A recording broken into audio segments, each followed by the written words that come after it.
And now you learn Hey, the truth. we are doing a walkthrough of Necrotic Wake. I'm going to talk about each of the pulls that we do, and each of the bosses and all that stuff, and how I handle healing them.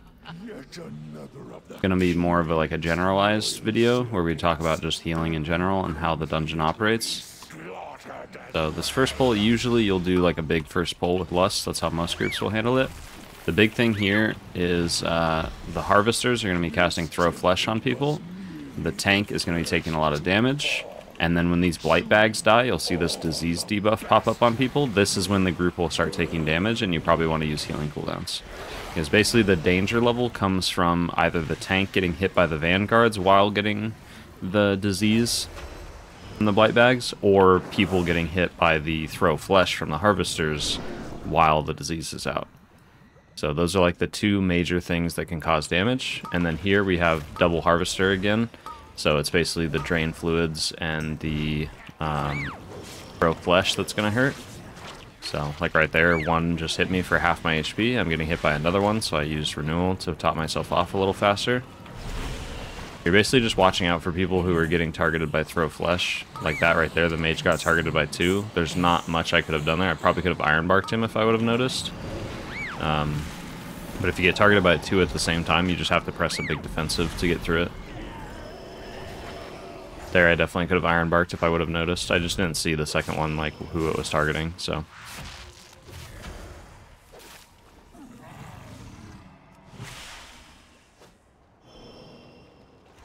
And these patchwork soldiers, they do nothing, so if they're in packs, it's basically just their extra melee damage on the tank, but they're usually pretty irrelevant. Again, we have blight bags going into this pack, so when those die, we're going to want to watch everybody's HP. And same exact thing, we have double harvester. So the way that we're typically going to deal with that is just pre-apply a lot of hots to people. That way when someone does get throw flesh on them, we can quickly top them off without, you know, having to sit there and spam you. Like there, I just swift mend myself and I'm almost immediately full HP. Barkskin, someone that is low HP.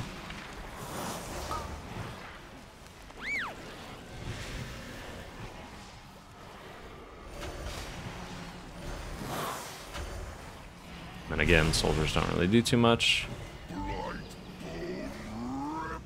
In this boss, the generalized strategy is he's going to do Crunch, which is the tank pretty hard. And then he's going to do Heaving Wretch. Whoever gets targeted by this, they generally want to flip the boss around and face him away from the group. And then they're going to get this initial big hit of damage, and then also get a disease debuff on them. Obviously, dispel that if you can. But if you can't, then you just need to heal them through it and make sure that they're nice and healthy. Basically, everybody just needs to be full HP for each Heaving Wretch. So now it spawns all this stuff on the ground after the worms, the ads that spawn when they die. Now the next Heaving Wretch, we move away from this, and then the next Heaving Wretch, it wants to go on top of this stuff. So we want to aim it in that direction, that way the worms spawn there again. We use crowd control always, so if you have like a Shaman, you can Earthbind. If you're a Druid, you use Ursul's Vortex, stuff like that. Basically, these worms, you just don't want to let them melee you, because they'll fixate a random player and then melee them, and it just hurts really, really bad. Now again, we're just moving the boss away from the stuff on the floor, and then the next set, like if I get Heaving Wretch, I would just stand right here like this to aim the breath into the previous stuff on the floor. On me, I'm going to press a defensive always. Right there, I had Barkskin going, and it literally chunked me for like 60% of my HP. We don't have Vortex here, so we can use other stuff. Like I can use Savage Roar if I notice that the worms are getting too close to people. Just use literally anything to help reduce their, you know, movement towards the group. I don't know if I'm... Oh, we did heal those debuffs in time. Sweet. 5, 4, 3, 2, 1. Another Heaving Wretch. We'll Iron Bark the mage just in case he doesn't press anything. Oh, so if you invis it, that was kind of problematic. So if you invis it, it will just target somebody else. You can't like just get rid of it completely. So there we Iron Barked the mage, and then it switched to me, and then now I had no abilities because I used Iron Bark on the mage, and I Barkskin myself earlier. So what we did there is just bear form and try to live through it. On like a really high key, we're not going to live that way. We have to have, you know, we have to be able to alternate. So like on yourself as a Resto Druid, probably just save Iron Bark so that you have it up for yourself. Or you just use it when someone doesn't have anything to press. Like there, the mage had plenty of stuff to press, so I probably should have just saved my external and not worried about it. And this pack, it's pretty much just like the first one. I would say the main thing about this middle pack right here, this one that we're killing, it's this like large middle pack that you'll see when you walk in the dungeon. The thing with this pack is there's 2 vanguards, so that's the main danger with that pack, is the double vanguards will hit the tank very, very hard. So whenever that middle pack is pulled, just be aware that the tank is going to take a lot of damage. You'll probably want to use an external on them, and you'll want to probably help as much as you can with stunning or crowd controlling the vanguards. You can also soothe them. They get like a stacking buff over time while they're fighting, and it just increases, as far as I know, it just increases their damage. So you just soothe that whenever you can when they get, you know, higher stacks. Higher being probably like in the multiples of 3 and more. Okay, and then the next pack is this Necromancer pack. So this guy will have all these adds with him, and they'll all take 0 damage. Like you can do damage to them, but they always stay at full HP. You just focus the Necromancer, so you should be like single targeting the Necromancer down. And then there's basically a few different mobs. There is the Mage, which is probably the most important. The Mages will just cast Frostbolt and Frostbolt Volley. Frostbolt Volley is really deadly and needs to be interrupted, or you just have to, in a lot of pug groups, you're just going to have to kind of heal through it. So again, keeping everyone at full HP is really important. And then there's also a Crossbowman, which will not move. He likes to just stand still and do like a ranged auto attack at people. I believe it's also at random players, so it doesn't do too much, but it is something to be aware of, especially the fact that he doesn't move. And then we have soldiers, which don't really do anything. They just melee the tank, and you can mostly ignore them. And this pack that we just killed we'll talk about later, because there is another one identical to it. The next one is probably one of the most scary packs in the dungeon if it's fortified. So anytime you have the fortified affix, it will be a rough pack. There's 3 casters, well I guess 4 casters, and then this guy Narzuda, which he'll also cast. He spawns all these orbs on the ground, you want to dodge them, and then they're just spam casting Necrotic Bolts, and the Necrotic Bolts will just lay into the tank and put a heal absorb and do a large chunk of damage. Like right there you can see the tank is literally just dying, and I don't have Ironbark quite yet. So we're going to do this. So what I'm going to do is pick up this little orb right here.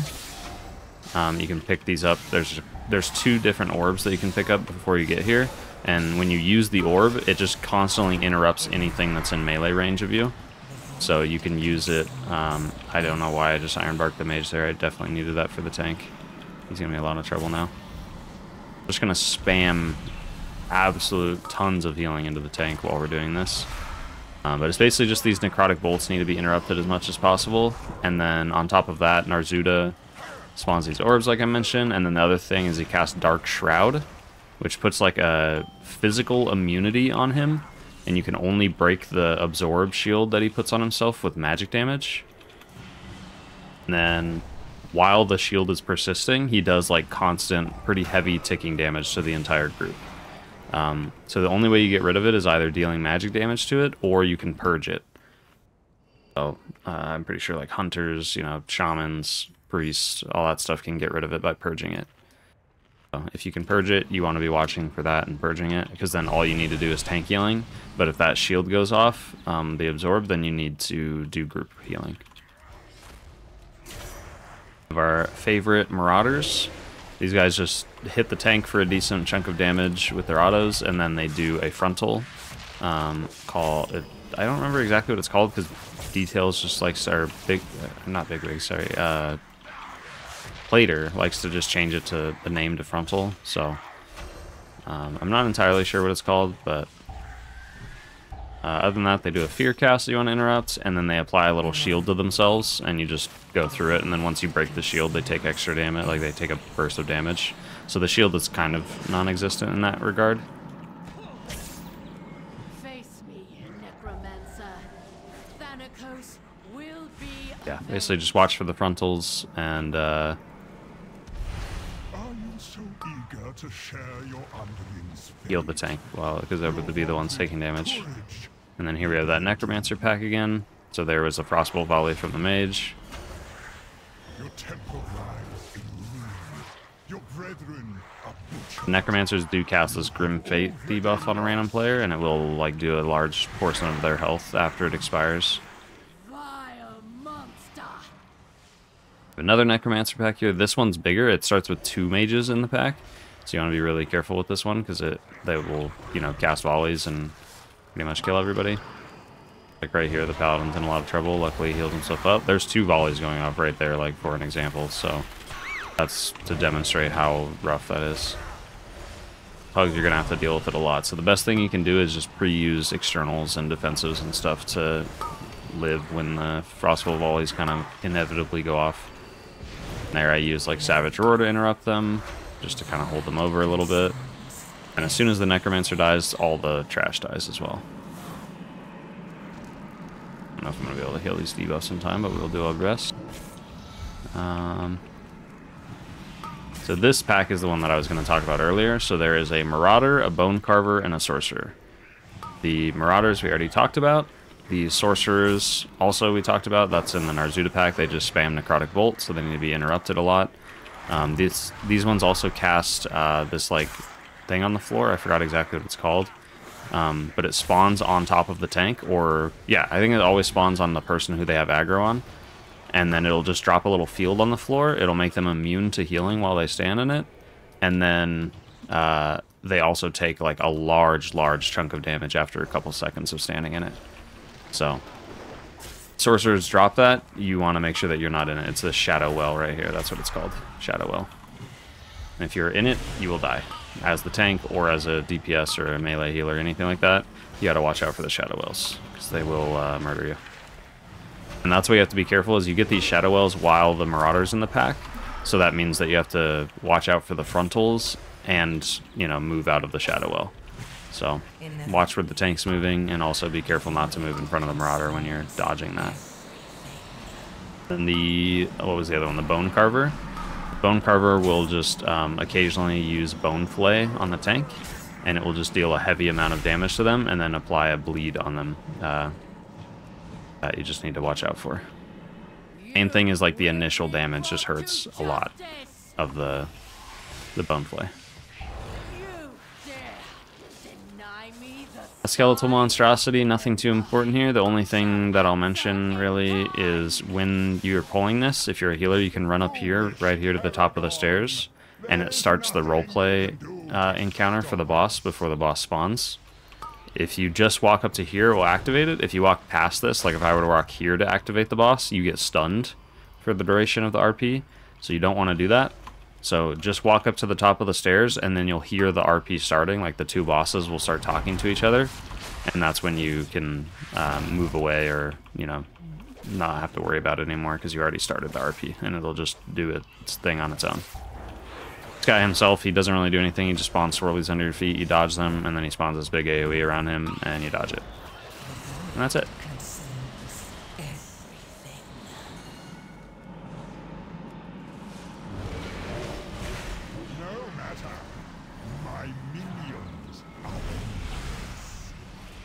Alright, we got a Marth. So, a Marth is going to do a couple different things. He has an Enrage, so if you have a Soothe, you want to get rid of that as often as possible. He's going to spam Necrotic Bolt on random players. And then we're going to have these mages and all these ads spawn. It's the same ads that we talked about before. There's a crossbowman that won't move, there's soldiers, and there's mages. There's always 2 mages, 1 crossbowman, and 2 soldiers as far as I'm aware. Big thing is kicking the mages or crowd controlling them, because he does this ability called Final Harvest right here and blows up all the previous like dead ads on the floor, and then he's going to get this buff that does ticking damage to the entire group. So now you're going to start seeing the entire group taking like this ticking damage over time. He has this thing, so we're soothing it. He's spawning all the ads. This is where it's most deadly because you're taking ticking damage from that buff that he has now, and you're getting hit by all the random ads because they target random players. And the boss also targets random players with his Necrotic Bolt. So this is just where it's extremely deadly, and it's very hard to heal through if you're not interrupting. So this is where we just need to keep everybody topped up. We need to use a lot of externals, personals, healing cooldowns, all that kind of stuff. And once all the ads are dead, it's pretty safe. Then the final harvest, we just do kind of passive healing to the entire group to keep them healthy. And then when the next set of ads spawn, that's again when we need to be like really focused on doing as much healing as possible. So like here, the next set of ads are spawning. Luckily the boss is going to die before we have to really deal with them. But we want everyone as full HP as possible as these ads are spawning and alive because of the random damage that can happen. Your arrival proved timely, yet the battle rages on. The alternative thing you can do, you can crowd control the mages. They're undead, so any CC, like hard CC that works on undead, turn evil, shackle undead, paralysis, all that kind of stuff. You can do that and then leave them alone. And then when he blows up all the ads, he will blow them up and it won't kill you, because normally if he blows up the ads and any of them are alive, it will wipe you. But if they're crowd controlled, it ignores that and just kills them. And it kind of treats them like they're dead, but they have to be crowd controlled. And then the only exception to that is, say you're killing them and you don't kill all the ads on time. Maybe there's like a crossbowman that's standing out in the group, or outside of the group, and he's about to blow up all the ads, so you're going to wipe because the crossbowman's still alive. What you can do is you can use any kind of crowd control right as the explosion is going off, and it will make it act as though it's hard CC'd. So you can use like leg sweep. I could use incapacitating roar. Like you can use literally anything as long as you time it so that that crowd control is on them when he blows up the ads. And then that will make it to where they don't blow up. That can be a helpful little tip too, in case your group is struggling with like killing a faraway ad or something like that. Or you crowd control them and then one of them breaks out at the last second. In here, the big thing is the flesh crafters. We've had these throughout the dungeon a little bit, but I'll talk about them now. So the flesh crafters will do like every 15 seconds or something. They'll cast like throw, I think it's throw cleaver or something like that. Yeah, throw cleaver. Whoever it targets just targets a random player. It'll have this arrow pointing towards you. You want to aim that arrow through the other mobs, and whoever it hits, like whatever it impacts first, enemy or ally, it will do a large chunk of damage to it.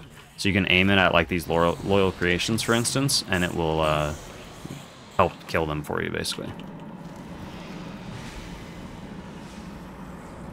And then again, the soldiers don't do anything. The next important mob is probably these corpse collectors. They will cast 2 abilities. They will cast Drain Fluids, and they will cast Gore Splatter. These are very similar to the guys who just spam cast Throw Flesh like at the first level of the dungeon, but now they have an added ability called Gore Splatter. And if that goes off, it puts a huge dot on everyone in the entire group and technically is a wipe every time. You can out-heal it, but it's really rough. So make sure someone is always kicking the Gore Splatter. I think it has about like a 15 or 20 second cooldown before they can cast it again. So you can just have one person usually just solo kick it.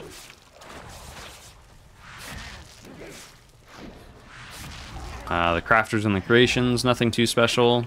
The creations will hit the tank a little bit harder than most mobs, and then the crafters will do the throw cleaver and then try to heal the creations. Come, my assistant. These raw materials are in need of processing. We're moving into like kind of mini boss territory before the actual boss.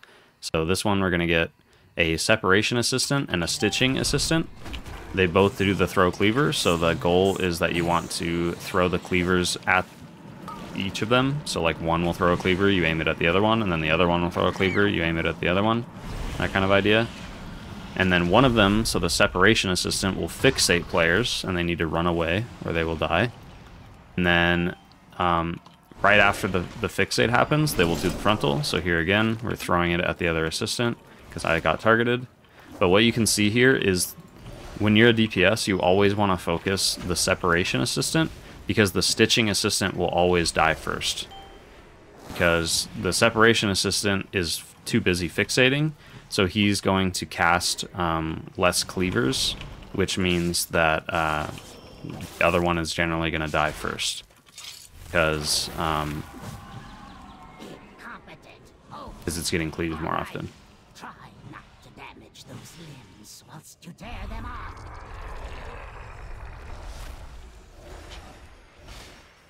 Gore-Grind. Gore-Grind's bits don't do anything, they just melee. And then Gore-Grind will apply the stacking debuff called Tenderize on the tank.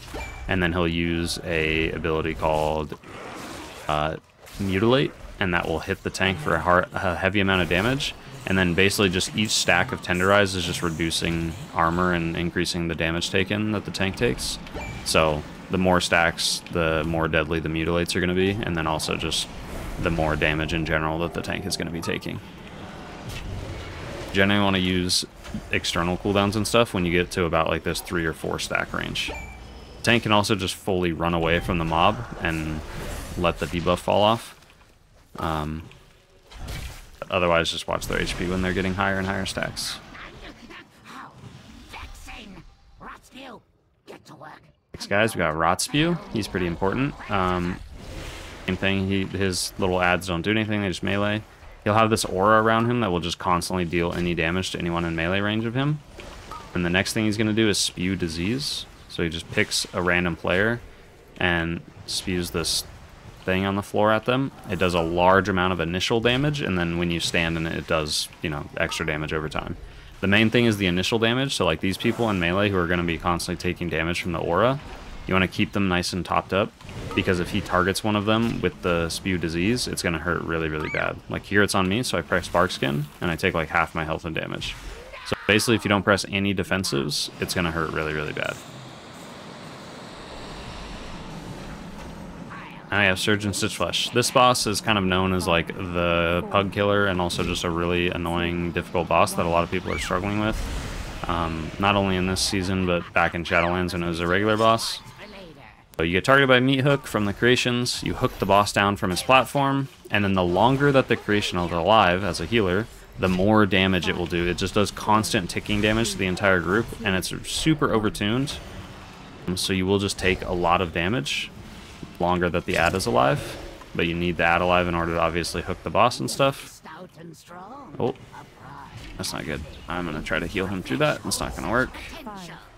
But the idea is you're killing Surgeon Stitchflesh while he's down here, and then he's gonna jump back up to the platform now, and then now we have to hook him down again with another creation. Two ways of doing this fight. You either lust and just try to nuke the boss the first time he comes down and just kill him in one phase, or the more consistent strategy that a lot of people should be doing is you're gonna focus the creation. So like right here we should just be hitting the creation, and then when the boss gets hooked down, you can just keep hitting the creation and just cleave the boss, because the idea is you need to kill the creations within a certain time frame, otherwise they're gonna get too hard to heal. Like even right now it's already getting pretty difficult to heal. And we're going to watch out for this fixate from the boss. If he gets hooked, it interrupts it, so there the mob hooked him. So now the healing is going to start getting really intense, but the boss is dying, so we're going to kill the boss, and I just need to keep everybody alive until the boss dies. That's the idea, is like if the boss isn't going to die when he's downstairs, and he's going to jump up to the platform again because of damage, and the way he jumps up to the platform is just time-based. You'll see a little timer for it if you have little wigs or big wigs. If you can't kill him in the time limit, you need to kill the creation, because the creation needs to die like by the time he jumps back up on the platform. And then if he is going to die, then you can just focus the boss and ignore the creation and just kill the boss before he jumps away. It's very important to distinguish those two. If he's not going to die while he's downstairs, you should be hitting the creation, because you want the creation to die before or as he jumps back up to the platform, because he'll immediately spawn a new creation when he jumps back up, which means that now you have 2 creations, and that's just impossible to heal through. Alright, now I got this boss. The main things to look out for as a healer specifically is going to be this Icebound Aegis. He applies it to himself. It applies an absorb shield that we need to break with damage, and while it lasts, it does constant ticking damage to the entire group, and I think like you get 1 stack every tick of the shield going off, and each tick will just do more and more damage than the previous. Next thing is this Frozen Binds. It's going to target a random player. So here it's on me. You just want to make sure you're spread out, because you'll get this circle around you like this, and you just dispel the player who has it. But if you dispel the player while other people are inside the circle, it then puts the debuff on them as well, which is bad, because then this happens. You have to do Comet Storm, and you just kind of run around in a circle or a straight line or whatever, and you just drop swirlies under your feet. Just don't overlap them on top of other people. If you're a melee healer or a melee DPS, the trick is to stand on the opposite end of the tank or to stack with the other DPS. So like, I'll show an example here in a second. Oh, we accidentally did that. That's not good. That's really not good. Okay, hold on, we're in trouble. But what you can do is stack in melee, and when the Comet Storm goes off, you can just move clockwise or counterclockwise depending on what your group is doing. And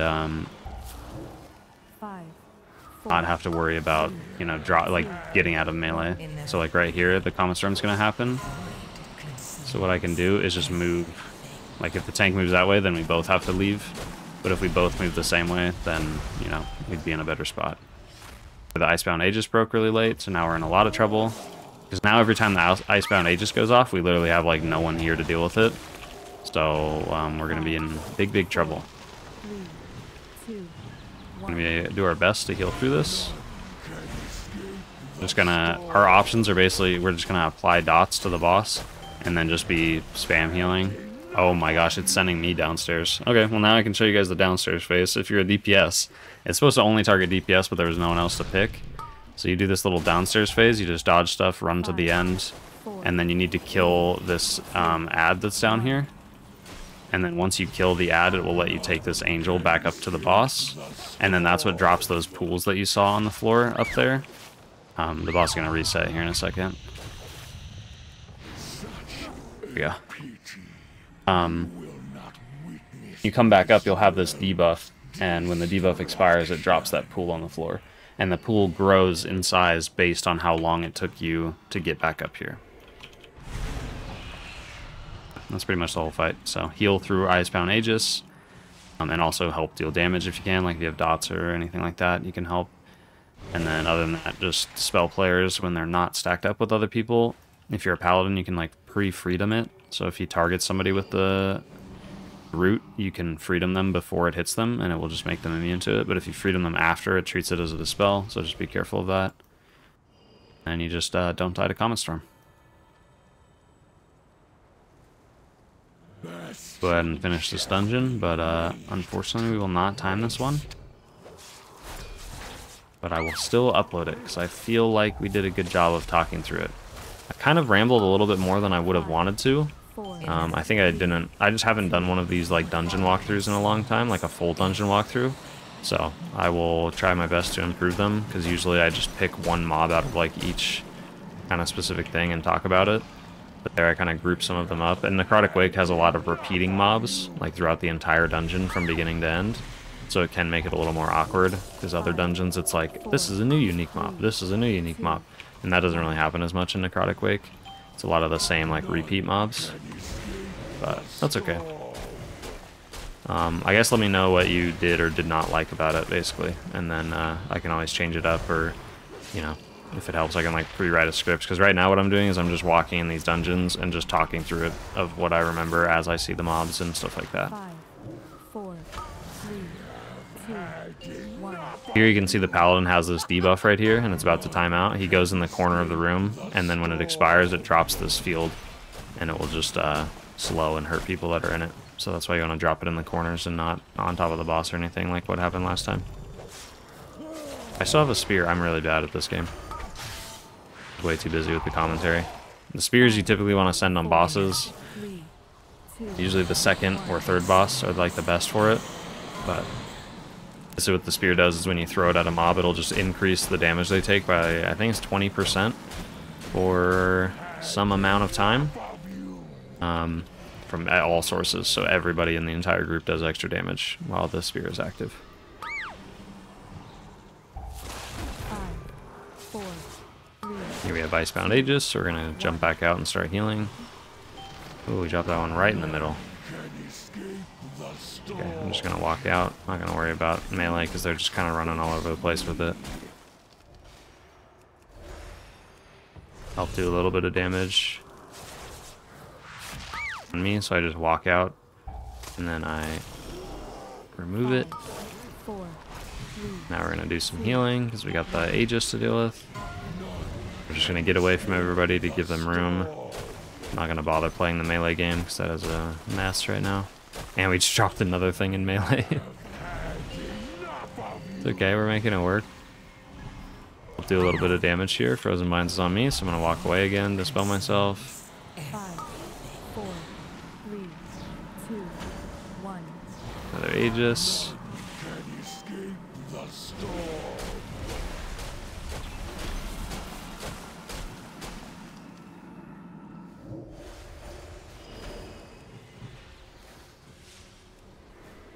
And the boss is dead. So that was Necrotic Wake. Hope this video is helpful. I will do my best to make these for all of them, and I will see you guys in the next one. Oh hey, we don't have %. Let's go grab that.